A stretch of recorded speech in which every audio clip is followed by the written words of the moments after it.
Okay. Good. Done. All right. It'll automatically save at the end to that computer. All right. I'll be back. Okay. I'm going to be away from my desk for the next 5 minutes. You need something, call me on the phone. Okay. All right. Yeah. So Vivian, how are you? Yeah, okay, I'm listening. Where are you? I'm listening to you. You know, I have a question from the 2 weeks ago, from the two classes when we talk about the, you know, the counting of the. I can't really see you. I see a ceiling. Oh yeah, because I'm sorry. It's okay, but doesn't matter. Did you see me now? Yeah, that's good. That's good. Yeah. No, it's just something. Actually, I have another question last week, and I couldn't. Yeah. I forget what. But concerning the counting of the people, we are supposed not to count Jewish people. And I was thinking about the Holocaust. In some way, there are many reasons. I know I listen and I study that, but why it happened. But besides, we were. It's a very, very important association because we were a number. Did you understand? So we were like in some way cursed besides being like animals or objects, and I associated what you said that we are not supposed to be counted, and we were counted at that time. So, and we were like less than, I don't know what, right? Humiliating. So I don't know if in some way, because they counted us like cattle, we bring ourselves besides more curses or not? Did you get the question? Yeah. You're saying that the Holocaust was like a punishment for something that we did. I know the reasons. At least I heard several, and I always interested in listen. Besides, it's in the Torah, in the sequence. I know that it was already there.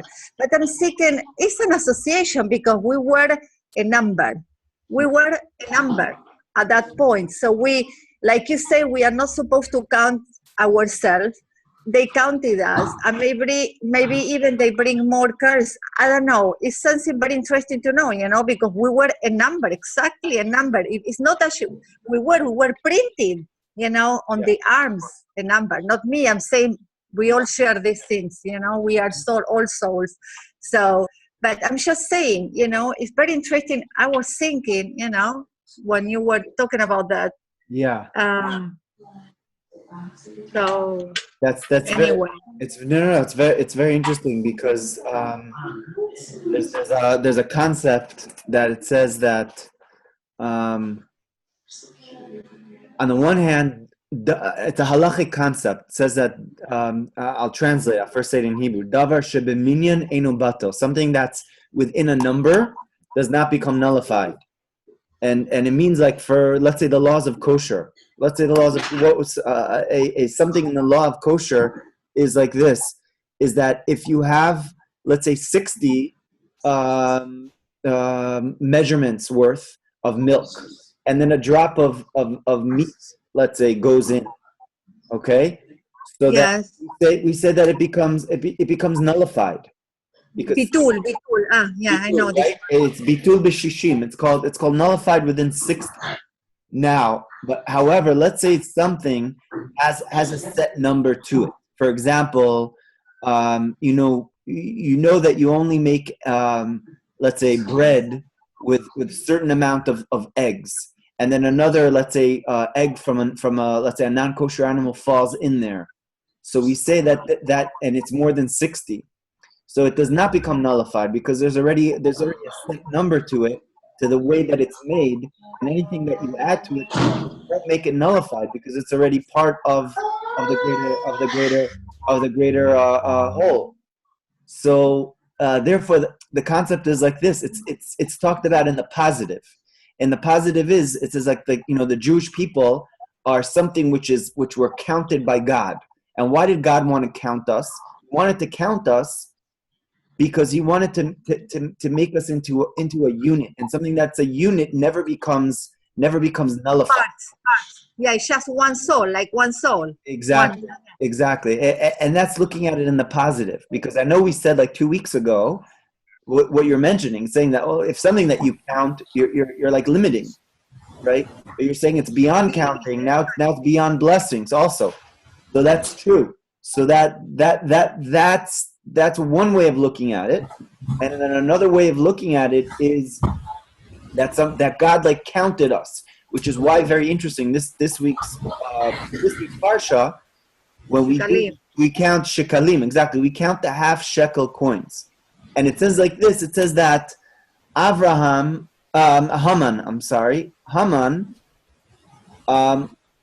took the half a shekel, and he wanted to count. Basically, he said, give me, let me count the half a shekel coins, and by this I'll weigh the coins, and I will, be able to spend it on destroying the Jewish people.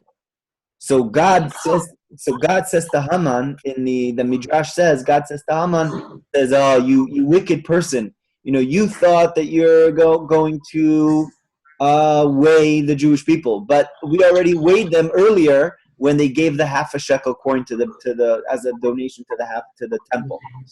So they already counted. They already like limited themselves, and therefore they can't be limited. Hi Patrick, how are you? Good afternoon. Good afternoon. How are you doing? Good. Thank God. Good.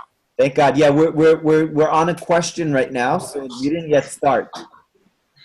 But okay, cool. Yeah. Well, we're discussing, the question of finite versus infinite, and the question is like basically, could we, by counting something, do we make it finite, and therefore we limit it, or do we say that listen, let's, it doesn't matter if we count something. So so Vivian was asking like a very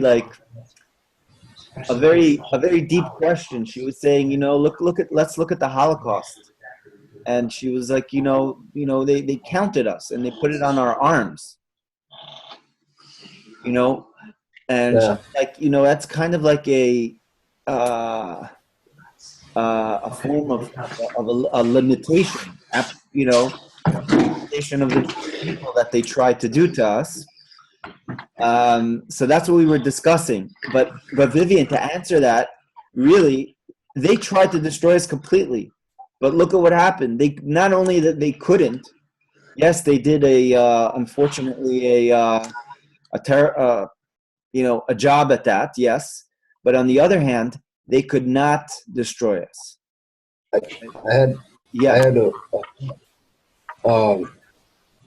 I was thinking maybe because it was in their mindset that there is lack and limitation, then they were competing against us, competing against the Jews and other people also. So they were competing. They were not creating. They thought there was a limit. So it was the wrong mindset, obviously evil mindset, but that shows how dark that limitation type mindset can get. Epic. Wow, that's great. That's very deep.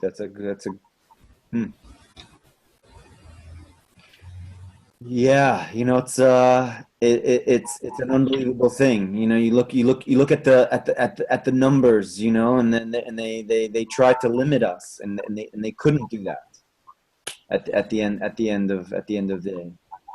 So it's beyond limitation.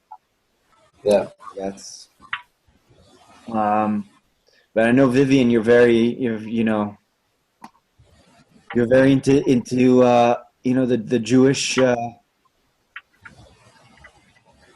into the Jewish the Jewish survival, in the diaspora, and so that's a major concept. Okay, so Patrick, are you ready?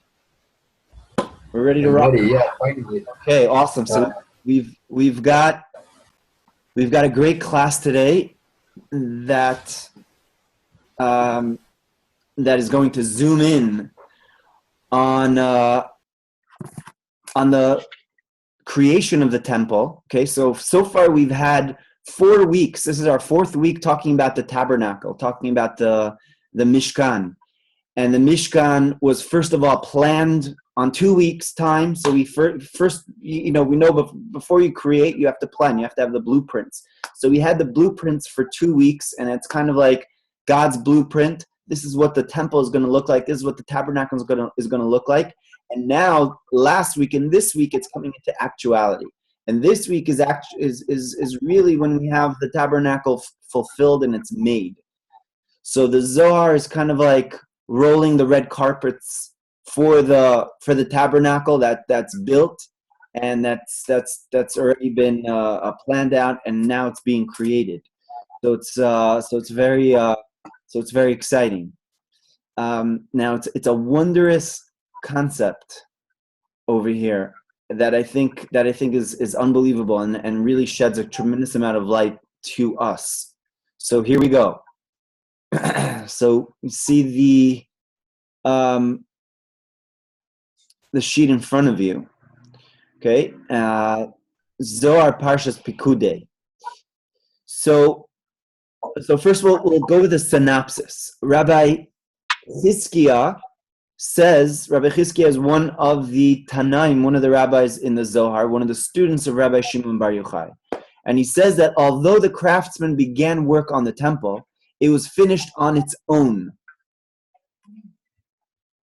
And although God began work on the creation of the heavens and the earth, they were finished on their own. So it's an unbelievable point that the tabernacle was created by man. God willed it that way, but it ended off. It was kind of like, the home stretch was done on its own, and that's the way the world was created. The world was created in 6 days, and each day was like kind of like an action, something which is productive and filled with meaning and purpose on each and every day. But the end of creation kind of like took its own course. As evidence for this, he points out that all the verses pertaining to these events are in the passive tense, and concludes that all holy work is completed on its own accord. This is so deep, and it's so relevant, as we're going to see. He turns to the account of Bezalel and Oholiav working on the temple, and reiterates that this was the union of right and left. So who were Bezalel and who was Bezalel and Oholiav? So Bezalel was the architect, pretty much, of the tabernacle, and he happened to be how old? You will never guess, or if you know, then you may guess. So he was 13. He was a 13-year-old that was blessed with a wisdom that even supersedes Moses on a certain level, in terms of his intuition and knowledge of how to construct and how to build all facets and all items in the tabernacle. So that was Bezalel, and he came from the tribe of Judah, of Yehudah, and Oholiav was his working mate, who was from the tribe of Dan. So why were these two tribes mixed? We had the tribe of Judah and the tribe of Dan.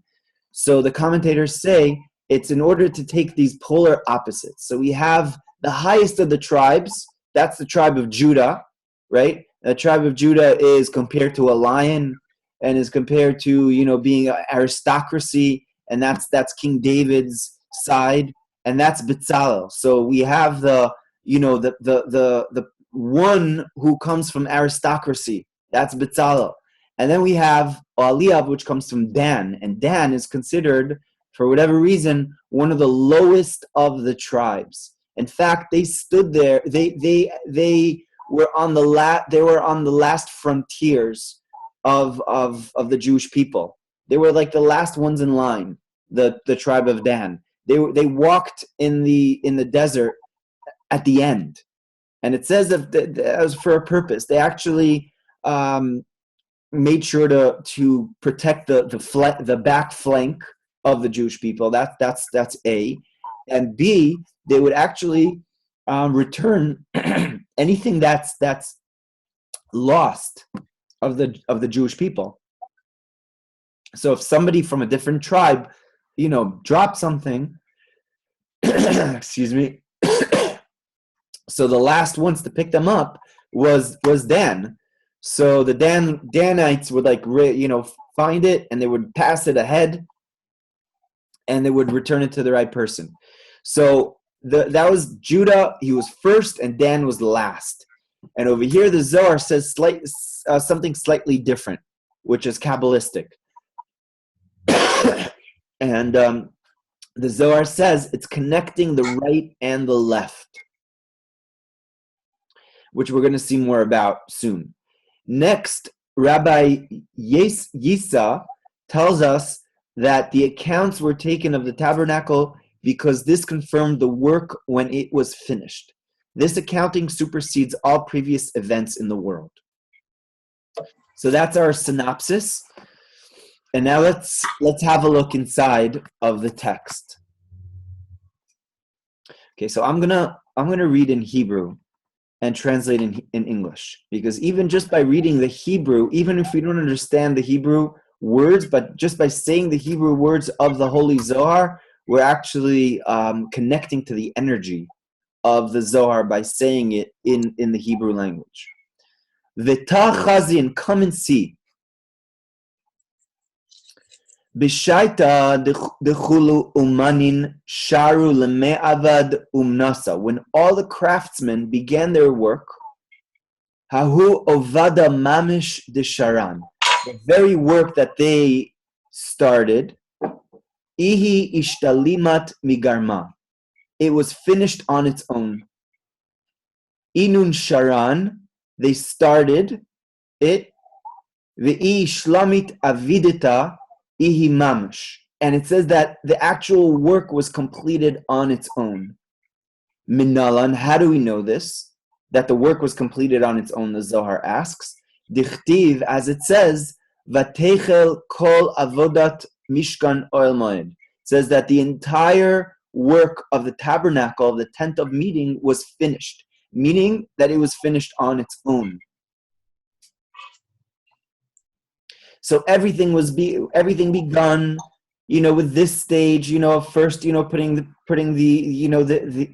the outside of structure in place, and then, putting the inside structure in place, but then it just completed on its own. Kigav nada, in the same manner, vayichulu hashamayim va'aretz. It says that the heavens and the earth were completed. V'i tema, meaning vayichal elokim bayom hashvi, meaning that they were completed on its own. So you may say it is written, and by the seventh day Elokim ended. It says that on the seventh day that God ended the creation. In other words, seventh day is the Sabbath, like we spoke about last week, the inner meaning of what the Sabbath is, what Shabbat is. So you may say, well, there's the Sabbath, God finished, and then created sort of a Sabbath. Vadai hu hachi. So it says that this is certainly so.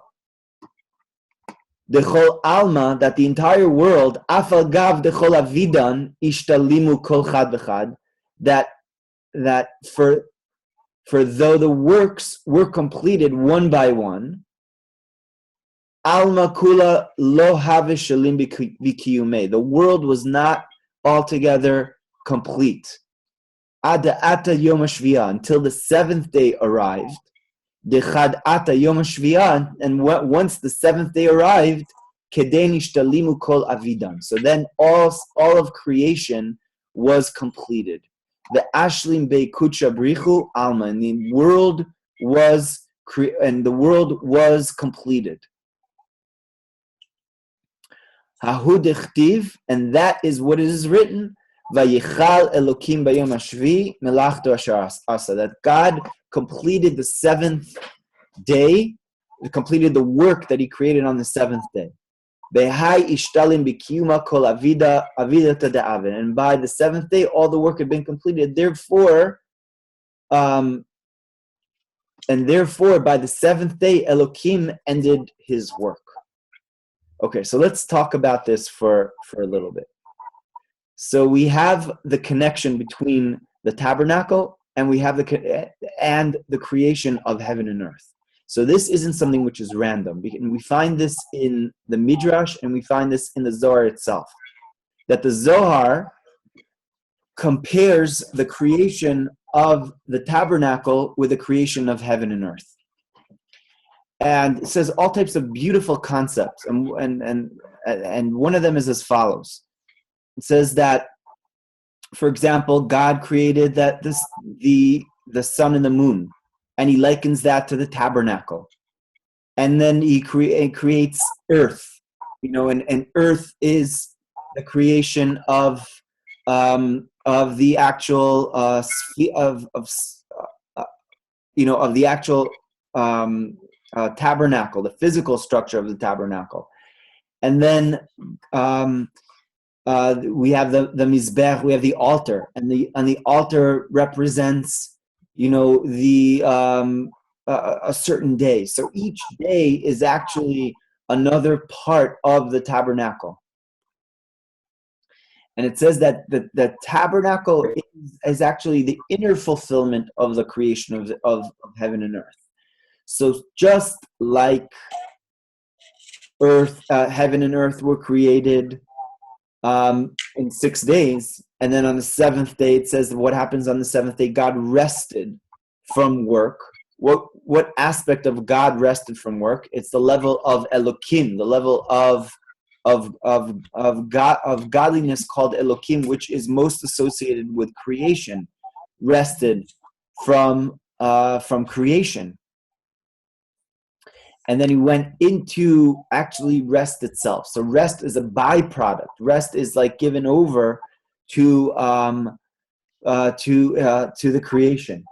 So too the creation of the tabernacle. So we have the tabernacle that was built in however amount of time that the tabernacle was built, but the end of the tabernacle, the end of that process of building kind of like went on its own. And there was kind of like this flow that the tabernacle evolved into creation, and it went into actually rest, into a place of fulfillment, a place of a union for godliness. So that's the comparison between the heaven and earth and the tabernacle. So let's go on in the text over here.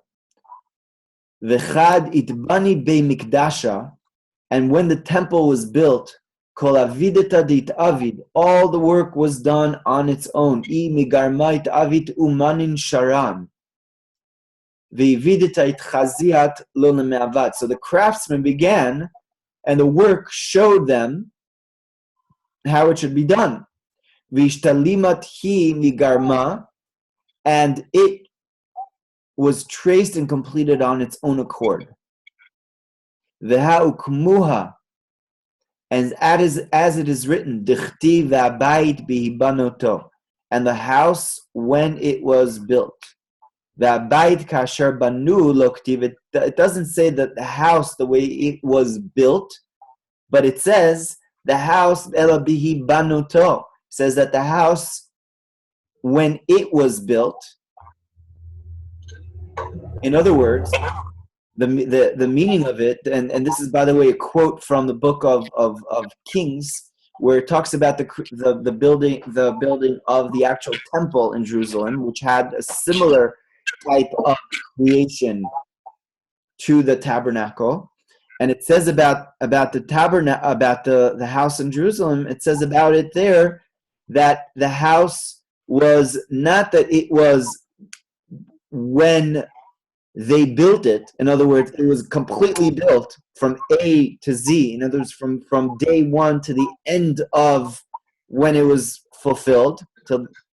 But it says that, and the house when it was built. And the meaning of it is that it was built on its own, in a sense. It was completed on its own accord. So that's what the Zohar says. Ve'ashlim beikucha brichu alma. The ihi shtalit migarma uchtiv even shlema masa nivna, as it says, it was built of stone made ready before it was brought there. So it was already built, and not they built it. So all work which is holy is completed on its own accord.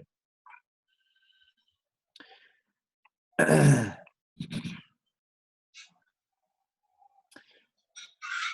Bezalel, the son of Uri, the son of Hur, as it says, we learned by this verse that the Holy Spirit proclaimed concerning this verse before the eyes of Israel, and said, Bezalel, the son of Uri, the son of Hur, of the tribe of Judah, did all that Hashem commanded Moshe, commanded Moses.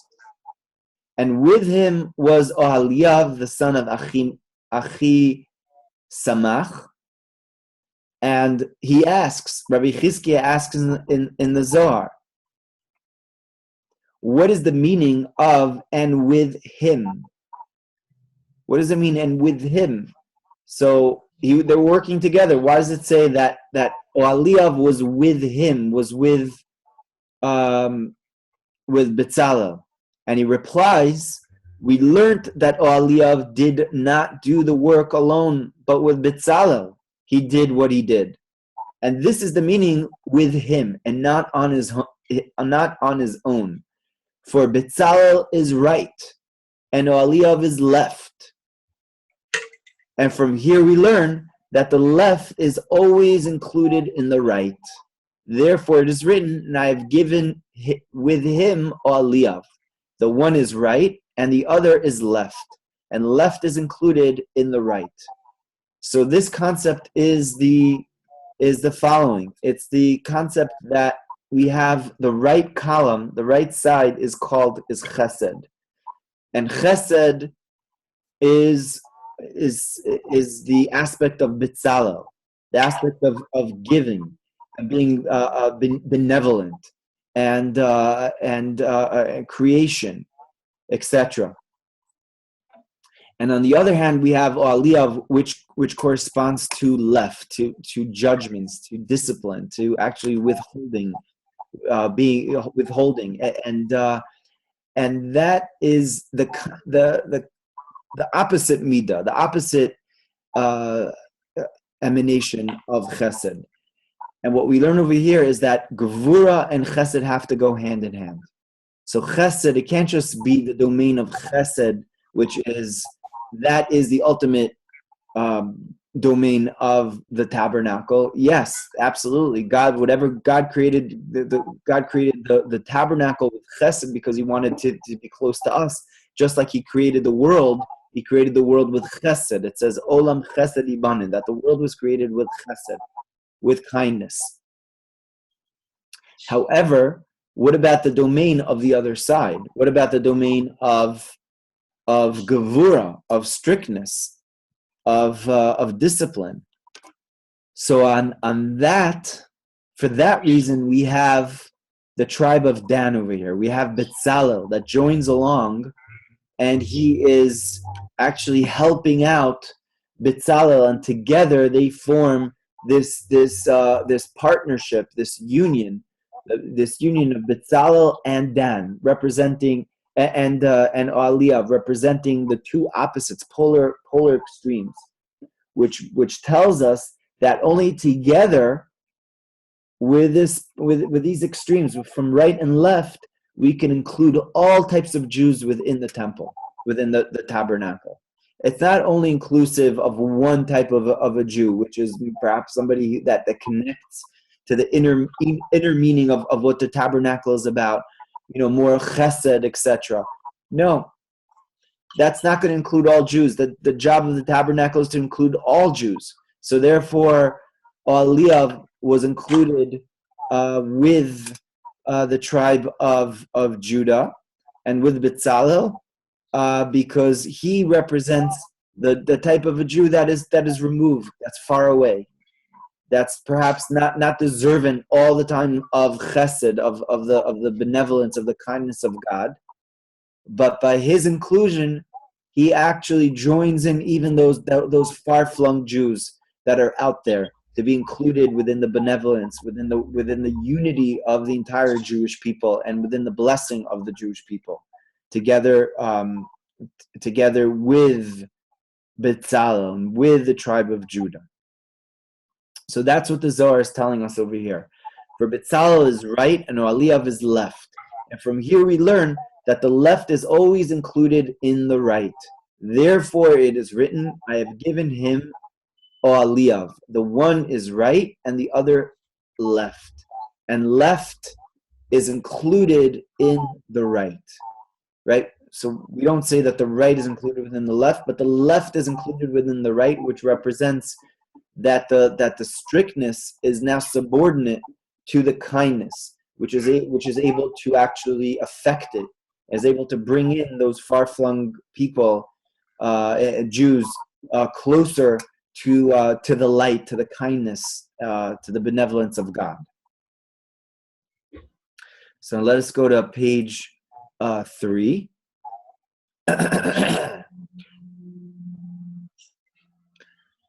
These are the accounts of the tabernacle of the testimony, as they were counted according to the commandment of Moses.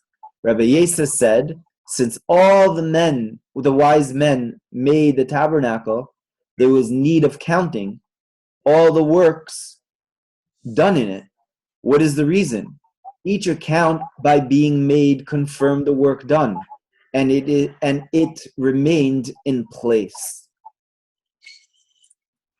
And all Israel, as at first they wanted to donate, so they wanted that account, meaning that by their wish they drew the intellectual levels, that's called mochin, the intellectual levels, into the account. The question over here in the Zohar is, what's this aspect of Pikudei, of counting?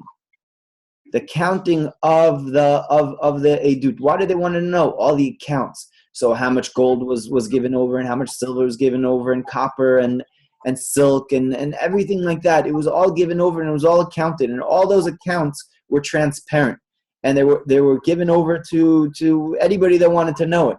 It's kind of like if you want to know about a corporation, you could look them up, and they're all transparent. It's like that.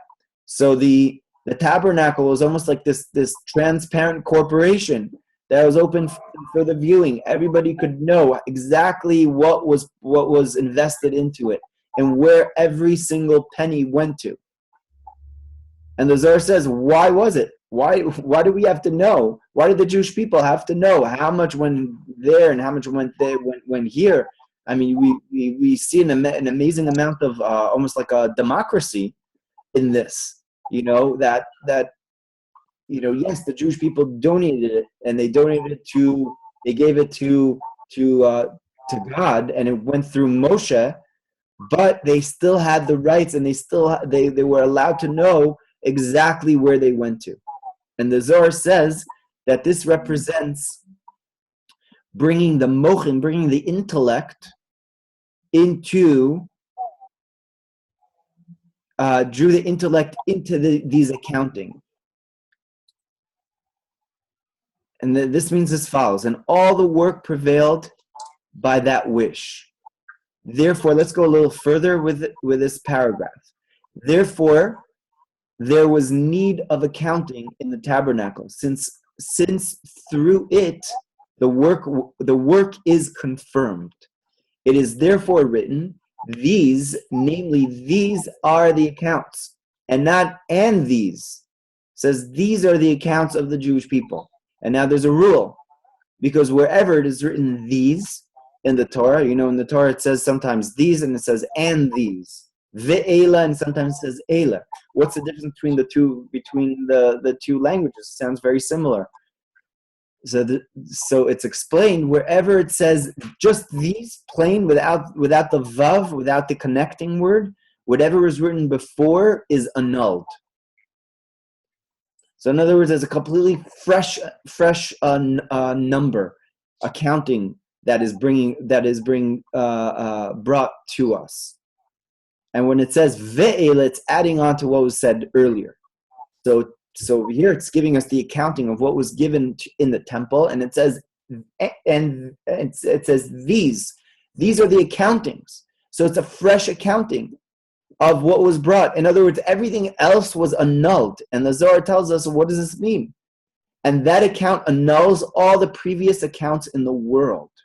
So listen carefully. It says that all previous accounts were annulled, meaning that everything else, all other accounts of beautiful buildings and beautiful creations and money that belongs to individuals, all that is meaningless, is nothingness compared to what is now done with money that was brought to the temple.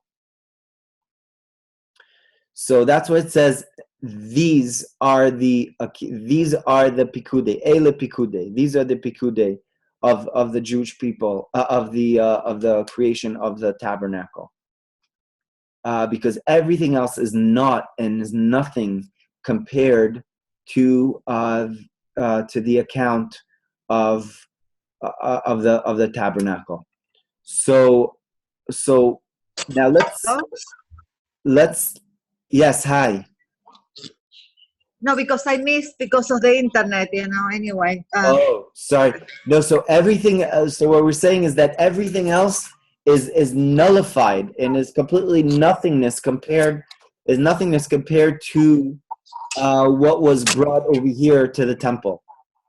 And that means as follows. We have a lot of beautiful structures and edifices in the world. We have the Taj Mahal, and we have palaces of kings and of nobles, and we have individual accounts of people that are in the billions in the world, and there's a lot of beautiful things in the world.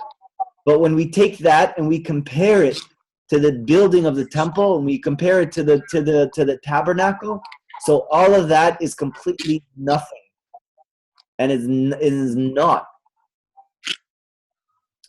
compared to the tabernacle. Because the tabernacle is the building of God, and therefore the Zohar tells us that's why the accounting over here is brought down to us for two reasons. A, in order to draw down the mochin into the accounting. That means it's to draw down the intellectual levels, the highest intellectual levels, which refers to the higher spiritual spheres, down into the concrete. So we take the concrete, we have the gold and the silver, which are all material objects. But these material objects are now infused with spirituality. And now they're not just something which is physical. Now they're spiritual. They have a spiritual inner purpose to them. And they were donated with a purpose of being given over to the tabernacle, to create a tabernacle for godliness to reside within the tabernacle and to reside within the world. And when this tabernacle was now complete, now the accounting was now given over. And the accounting is actually repeating to us what was given over, and the inner meaning of that is the drawing down of the highest spheres down into the physical creation of the tabernacle. So that's A that the Zohar was saying. And then it says, why does it say these are the accounts? Should say, and these are the accounts. It's to tell us that this is something which is completely new. There's never been anything done like this. And everything else that was created is nothingness compared to the creation. Like, they say about the Herod's temple, which actually I think it says even pales in comparison to the temple of King Solomon. but it says that it was the most beautiful building in the world. That if you didn't see, the Talmud says, if you didn't see the building of Herod, you never saw a more beautiful building in the world. Yeah, that's the reason, yeah. And they also say, and this is, not just in Israel, but in the world, and not just by Jews, by non-Jews. The non-Jews would walk into the temple, and they would be awed. In fact, this is why the non-Jews, the Romans, delayed the destruction of the temple, because they didn't want to destroy the temple because it was so beautiful. It was only because we were so stubborn, and we fought against them, hysterically speaking, that they just had no choice. They had to finally, put an end and quench, the rebellion, as it says in the book of Josephus. But the temple was so beautiful.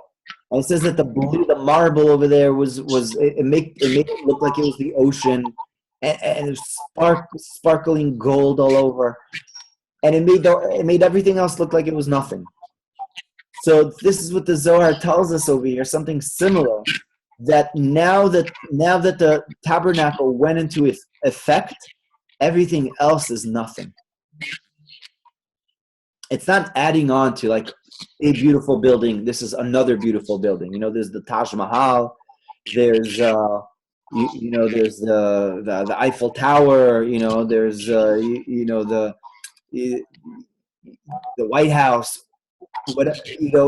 And then there's the temple. It's not in comparison to any other beautiful building. It's something which is completely new, and that's why it says these are the accounts, because nothing else compares to this. The Talmud tells us something similar. It says that gold, the whole reason why gold was created, was for the tabernacle. So the whole reason why physicality was created was for this purpose. So now that this purpose was actualized, so it means that the reason for the creation of the world, the reason for the creation of these material purposes, were now actualized. So that yeah. No, say it again. I wanted to say, they say when the temple was destroyed, I don't know if they could see the beauty, because as soon as Titus entered, they say all the holiness went away. There were no more holiness, so nothing was, I don't know how to say it. It was just the material things, but nothing else. That's what they say. Yes. There's nothing else. The holiness, like when the first tablet, I guess, the letters flew up, right, to heavens. So the tablets, even there were pieces, there were nothing. It's just, it's the material. So Yes. I don't know if they could, admire the beauty after the temple was destroyed, and Rome actually stole everything. But anyway, I have questions when you finish. That's another thing. Yeah. Okay. No.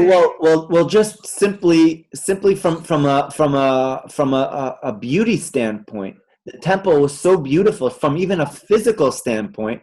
Welcome back, Patrick. I'm sorry about that. No, Disconnect. No worries. Even from a physical standpoint, the temple was so beautiful that the Romans, once again, they didn't want to destroy the temple because of it. So, so you understand what inner beauty, what beauty really is, and this is, and when you combine the inner beauty with a spiritual beauty, so which is what the Zohar tells us over here that happened, that the mochin, that the intellect, the higher spheres, the higher Kabbalistic spheres, were able to draw down, were able to come down into physicality, and that actually created such a beautiful edifice over here in the tabernacle that now nothing else compared. Everything else paled in comparison to the tabernacle. And that's why it says these are the Pikudei, these are the accountings of the tabernacle. Yeah, you have a question? Yeah, I was thinking how it feels when they had the tabernacle made and built. I don't know how the people feel around. It's like going to a temple. It was something, we don't have any idea because it was a portable thing. So any idea about how they feel the holiness? I mentioned 2 weeks ago what the Ramban, the Nachmanides says, and he says an unbelievable thing. He says that when the Jewish people went into the tabernacle, they had the feeling that they were standing on Mount Sinai. Oh, I see. So it says that was one of the purposes of the creation of the construction of the tabernacle. The reason why God wanted us to construct the tabernacle is because he wanted to recreate the feeling of being on Mount Sinai. So it wasn't Mount Sinai wasn't a one-time deal that we basically were in up there and we received the Torah, but it was recreated by the experience of going into the tabernacle. So just you could just like imagine that going into that tabernacle was just that feeling of being surround sound and view and touch. We felt like we were actually hearing and feeling God. It's not a question of I believe in God or I know God exists, but I don't see him. You walk into the temple, you would feel the presence of God unmistakably, which is what God wants still. That's why he desires the temple. That's why we want the temple to be built again, because we want that tangible connection to God. Yeah. And we know that God exists. And when we walk into that tabernacle, into the temple, we know that God exists, and from there it goes to the rest of the world. We walk out of the tabernacle, it's also like that. So we bring it down to the rest of the world. So that's what it was, a recreation of a multi-sensory experience of connecting to godliness, not just knowing him with our brains, but it's really feeling, touching, hearing, seeing, smelling, all senses are included in the experience of being uplifted, being connected to godliness. That's what occurred in the temple, at all times. Like it says, the wording for that is yira'eh, to see. So very interesting. The Talmud tells us that the see, ra'eh, means it could connote the one who's seeing and to be seen by the one who is seeing the one who's seeing me. Do you get me? Like you could say the see there's the seer and there's the one who sees. So in the temple, one connected to the one saw the seer, or he got seen by the seer. So there are two eyes connecting to each other almost, or four eyes, So that's what happened. We connected with with a seer who constantly sees us. So that's the way the Torah says the mitzvah of going up to the temple 3 times a year is to go to be seen by God and then to see God. So 3 times a year we have this mitzvah from the Torah to go travel by foot to the temple. So what's the concept of traveling by foot to the temple? I mean, you could take a donkey also, or you could take, nowadays we're going to be taking a car, or flying there. But what's the idea of going there? The idea of the foot it says that the language over there is going up by foot, ole regel, to go up by foot. What's the idea of the foot? The foot is the most desensitized part of the body. And that refers to us. We're quite often desensitized. And we could have a farmer in the land of Israel that lives all the way in the north, like I do. That's about, even by bus, it's about 3-hour bus ride. So you could imagine, going by donkey. I don't know, it would take maybe 14, 15 hours. I don't know, maybe 2 days, probably, to get up there. Or you have somebody that's in the south, again, going up hills and deserts, and goes up there 3-4 days, for sure.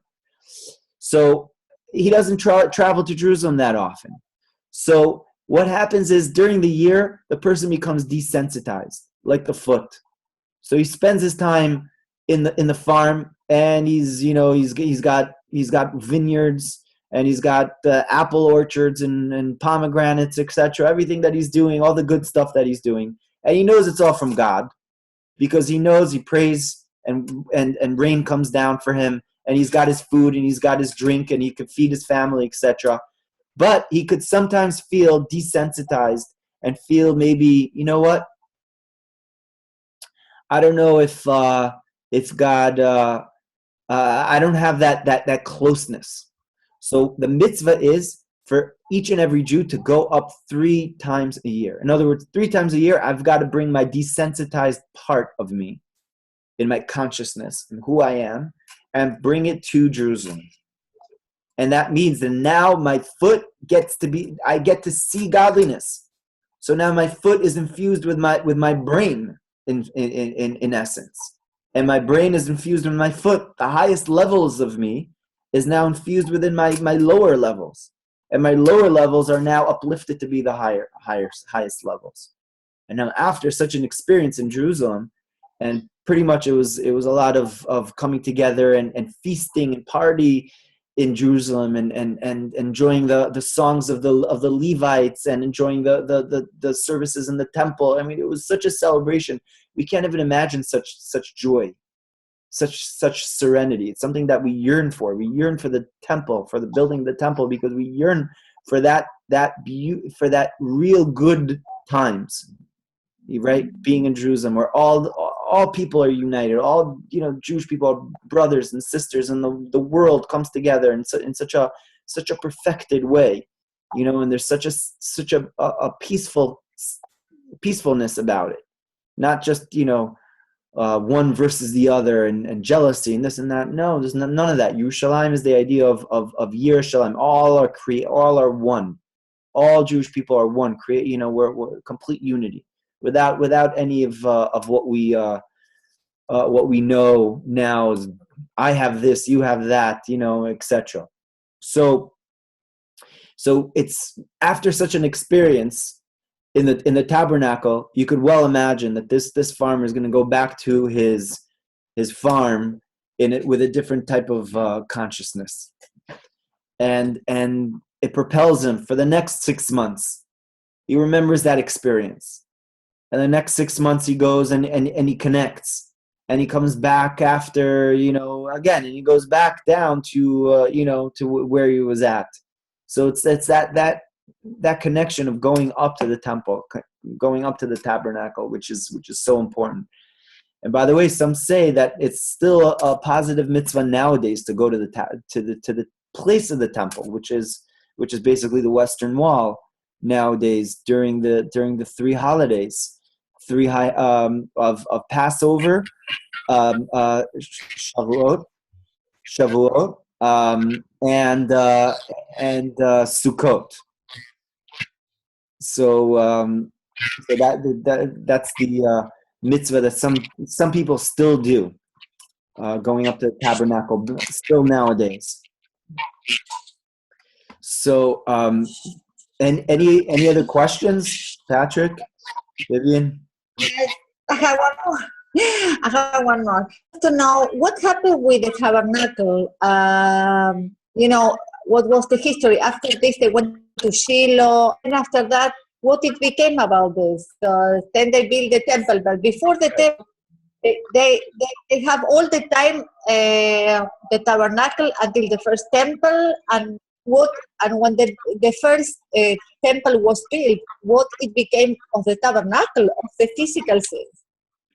You're saying with all the structure around the tabernacle. Yeah, the physical structure. Exactly. Do they use this did they use in the first temple?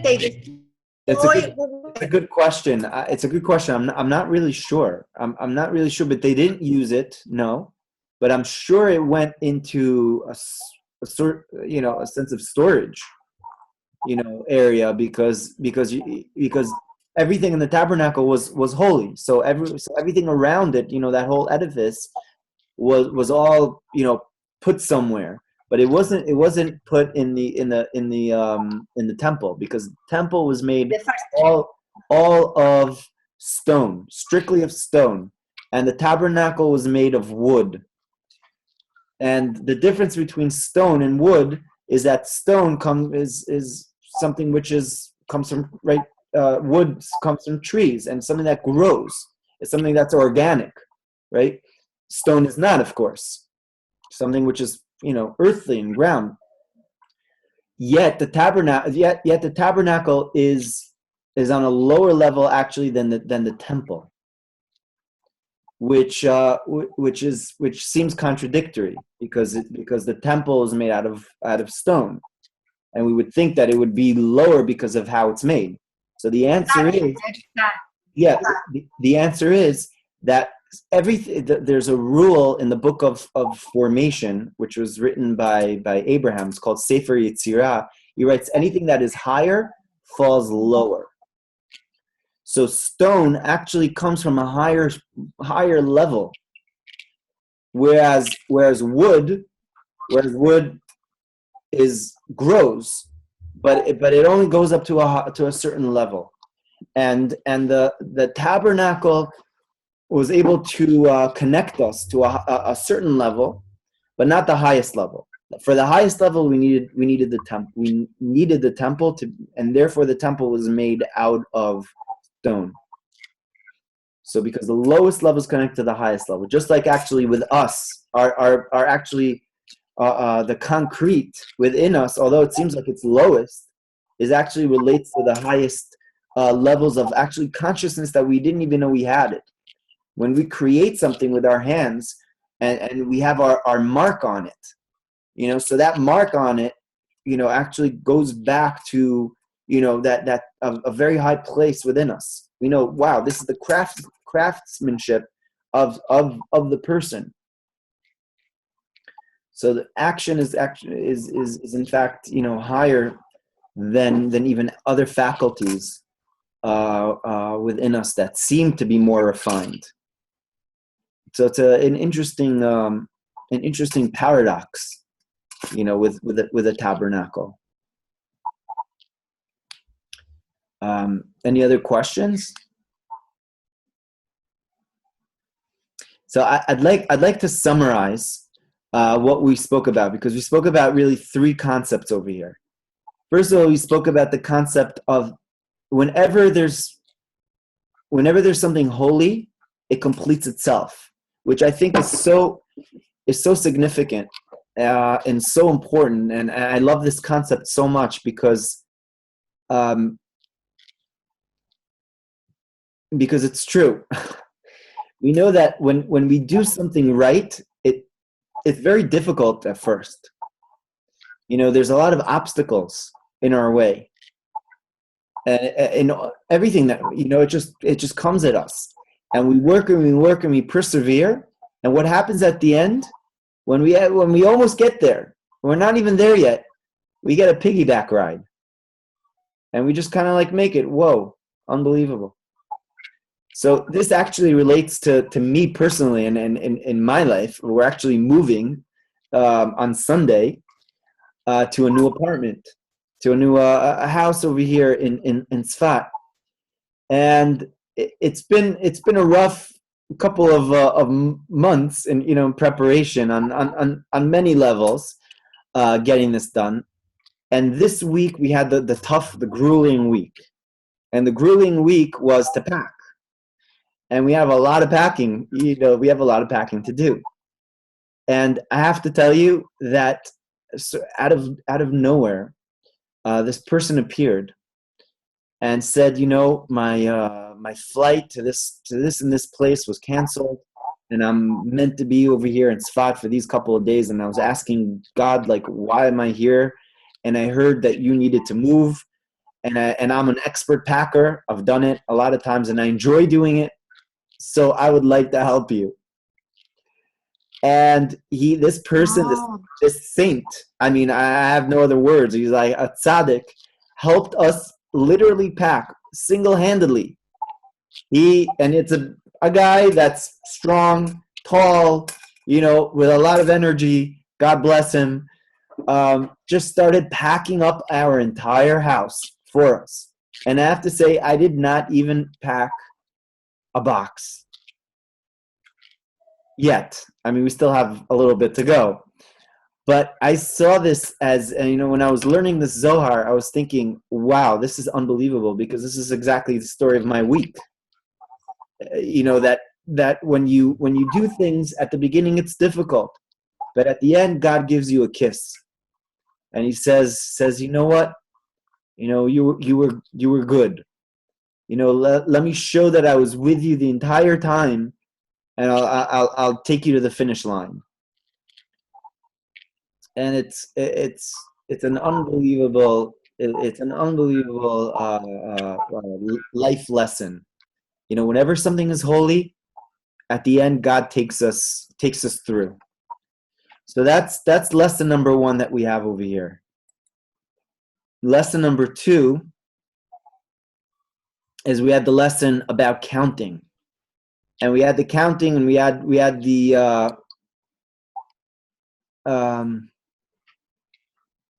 I'm sorry, before that, we had the connection of Betzalel and Ohaliav, which is the connection of right and left, of Chesed and Gevura, of benevolence and strictness. Basically, the idea, because if we want to include everybody, we have to have the spectrums included. So we have to have the right spectrum and the left spectrum. And maybe for us in our lives, that refers to, when we want to do something, we can't just do it in a one-dimensional way. If we want something to be long-lasting, we have to bring opposites. We have to bring polar opposites into the perspective. So sometimes I want to do things with one perspective, and it may be in business, and it may be socially. I want to connect with this type of a person.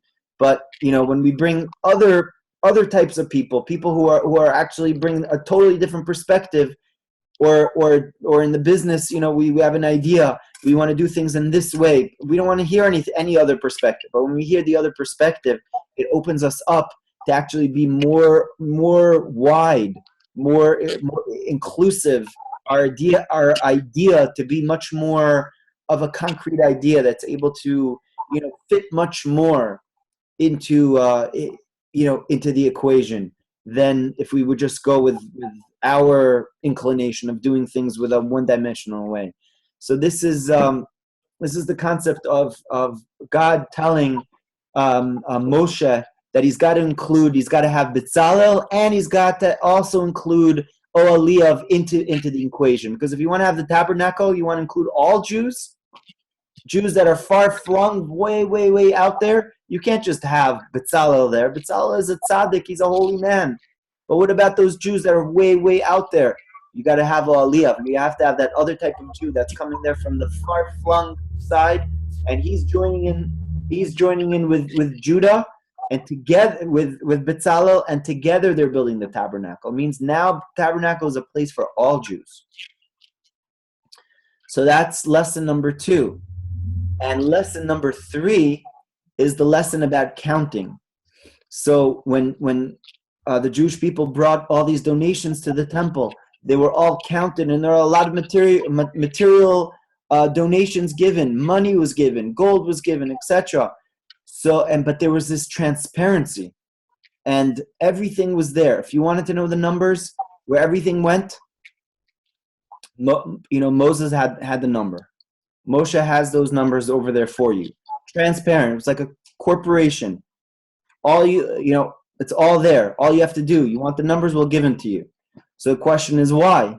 And the Zohar answers, it's because we wanted to draw down, God wants to draw down the highest levels of spirituality down into the numbers. Meaning that all the money should be infused with spirituality to it, which is the idea of now we're drawing down, we're talking about this amount of gold was given, this amount of silver was given, etc., etc., all to draw down spirituality into godliness, into the concrete, which is what the idea of the tabernacle was, to draw down godliness into physicality. God, who's above world, within world, is now one with the world, which is one within the gold, within the silver, etc. Not a contradiction. It's not like in other religions where we say no money, no fasting, divorcing ourselves from physicality. Judaism is not like that. Torah is not like that. It's about actually taking the physicality and uplifting it, making it holy, making it something which is now uplifted. Now we make it holy. We take the money, we take the gold, and we take the silver, and we take food, etc. And all that, it could be uplifted, could be made holy. So that's the third lesson, and the second part of the third lesson is that the idea that everything else paled in comparison to the temple. So that's something which we need to know. We need to know that once the tabernacle was built, the entire everything else that was beautiful in the world paled in comparison to it. So that's what we need to know is our perception of beauty is sometimes so skewed in the Western world. We look at beauty in terms of just, look at that huge house, or look at that car, etc. And we don't look at inner beauty and the inner beauty or what is within that house. So sometimes within that house you have nothing. It's a completely hollow feeling. You go into a house and there's nothing there. Or you could have a smaller house, but it's filled with beauty. It's filled with spiritual beauty. It's filled with meaning to it. It's filled with wisdom and joy and laughter, etc. That it's going on there, and that is true beauty. So perhaps the Zohar is telling us over here that everything else paled in comparison to the tabernacle. Meaning that in comparison to true spiritual beauty, everything else pales in comparison. We can't compare it with anything else. Like we know that when we have an experience of Shabbat, or we have an experience of being uplifted spiritually, you can't compare that with going to a party, or to go to taking that in anything else. It's something right. It's something true. It's something spiritual. So we can't compare it with anything else. So that's perhaps another practical lesson for us, of actually honing in with our eyes and knowing, perceiving the temple, the tabernacle. That's beauty. Everything else is nice. It's beautiful. But it's not the ultimate beauty. And that's what it says, Eila Pikudei. These are the accounting. Everything else pales in comparison. So may we be successful at all these three lessons, bringing them down into our lives and into, and implementing them. And really bringing inner beauty and ultimately bringing the tabernacle into our lives, for us to be the tabernacle, for us to be, walking edifices for godliness in this world. So may it be with great success and in the merit of Rabbi Shimon Bar Yochai, and the merit of the Zohar, may we see the ultimate building of the tabernacle, of the temple in Jerusalem, with our eyes speedily in our days, with the coming of Mashiach. So Shabbat Shalom. And if there's any questions, we could. Okay, great. So Patrick, thank you for tuning in. Vivian, thank you for tuning in, and Zalman. And so we're going to see you next week, God willing. And wishing you a Shabbat Shalom, and many great and many blessings for everybody. All the best. Amen. Shabbat Shalom.